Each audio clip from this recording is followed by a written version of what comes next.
এক লোক আরব দেশের বিখ্যাত একজন আলেমের কাছে গিয়ে বলছে, শায়েখ, আমার অনেক দিনের ইচ্ছা আমি আখিরি পয়গম্বর বিশ্বনবী মুহাম্মদুর রাসূলুল্লাহ সাল্লাল্লাহু আলাইহি ওয়াসাল্লামকে স্বপ্নে দেখতে চাই। আপনি আমাকে এমন একটা পন্থা, এমন একটা উপায় বাতলে দিন যাতে আমি খুব সহজেই নবীজিকে স্বপ্নে দেখতে পারি। লোকটার এই কথা শুনে আরব দেশের ওই বিখ্যাত শায়েখ তিনি বললেন, ভাইজান, নবীজিকে স্বপ্নে দেখতে চাইলে আপনি আজকে দুপুরবেলা অনেক বেশি পরিমাণে লবণ দিয়ে মাছ রান্না করে সেই মাছ খাবেন। এরপর ঠিক একইভাবে রাতের বেলাও অনেক বেশি পরিমাণে লবণ দিয়ে মাছ খাবেন, কিন্তু শর্ত হচ্ছে এই লবণ দিয়ে মাছ খাওয়ার পর আপনি কোনো পানি পান করতে পারবেন না।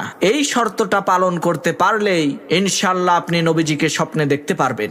লোকটা আরবের ওই বিখ্যাত আলেমের কথা অনুযায়ী দুপুরবেলা লবণযুক্ত মাছ খেলো, আবার এদিকে রাতের বেলাও লবণযুক্ত মাছ খেলো, যার কারণে তার প্রচন্ড পরিমাণে পানি পিপাসা লাগলো।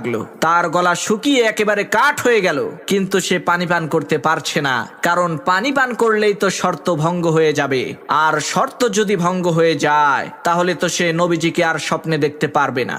যাই হোক, অনেক কষ্টে পানির পিপাসা নিয়েই সেই লোকটা রাতের বেলায় বিছানায় ঘুমিয়ে গেল। ঘুমের মধ্যে সেই লোকটা স্বপ্নে দেখছে সে একটা নদীর পার দিয়ে হেঁটে যাচ্ছে। নদীর ওই স্বচ্ছ পানি দেখে সে ওই নদীর পানি পান করছে। একটু পর আবার সে স্বপ্নে দেখলো আকাশ থেকে বৃষ্টি পড়ছে, সে ওই বৃষ্টির পানি পান করছে। একটু পর আবার সে স্বপ্নে দেখলো সে কল থেকে পানি পান করছে। লোকটা সকালবেলা ঘুম থেকে উঠে আবার সেই আরব দেশের বিখ্যাত আলেমের কাছে যেয়ে বলছে, হুজুর, আপনার কথা অনুযায়ী গতকাল রাতে আমি পানি না খেয়ে ঘুমাইলাম, কিন্তু দুঃখের বিষয় নবীজিকে তো দেখলাম না।